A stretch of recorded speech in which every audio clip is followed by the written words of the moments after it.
Meantime, we want to take a deeper dive now into how those whose job it is to present the news to the American public perform that duty in the aftermath of Biden's big speech. Joining us now, District Media Group President Beverly Hallberg and Newsbusters Executive Editor Tim Graham. There's a lot we could go through here, folks, and we don't have a ton of time. I want to begin with you, though, Tim, because this is one of those speeches that really, truly seem to exercise the folks on the right, and I think for good reason.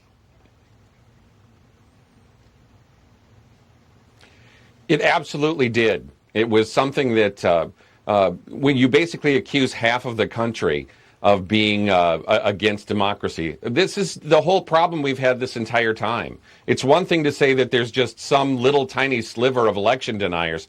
It's another thing to suggest, as he did, that the Republican Party as a whole is a threat to democracy.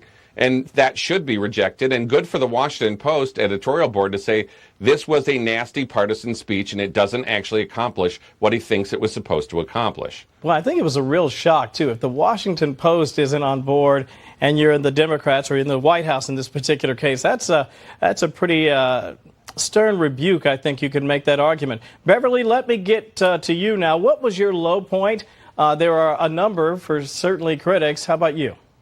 Yeah, there's plenty to look at, and I just point to what we all know, which is a picture is worth 1,000 words. And my low light of this is the fact that the optics were so poor. Here you have the leader of the free world who is supposed to have at his disposal the best experts to get the best staging. Yet you had the president with this red, ominous lighting behind him. You had the American flag in a shadow. You had two Marines flanking the president, which broke the norm of what we typically see, but they were silhouetted in this shadow as well, giving a very threatening look. And so when you put all this together, it's no wonder that people were comparing this optically to Nazi Germany. And when you add to that his wording as well, it was just poor all the way around. I know we've looked for years and decades at the Nixon-Kennedy presidential debate, the first televised presidential debate, as something visually that we should look to, what worked, what didn't. I think we're going to look at the speech for years to come as something that optically a politician, a president should never do.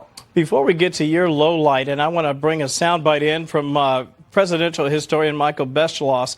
I just got to ask you, Tim, this was one of those, boy, they'd certainly like to have that back. The optics were just tough to swallow. Absolutely. And you know that the James Carvilles of the world were watching this at home and said, what was this going on? Why, who approved this? You know that the Democrats at home thought this is just not the way it was supposed to be.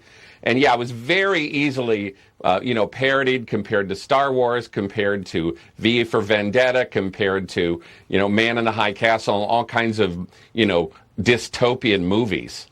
I want to share this sound from the presidential historian Michael Beschloss.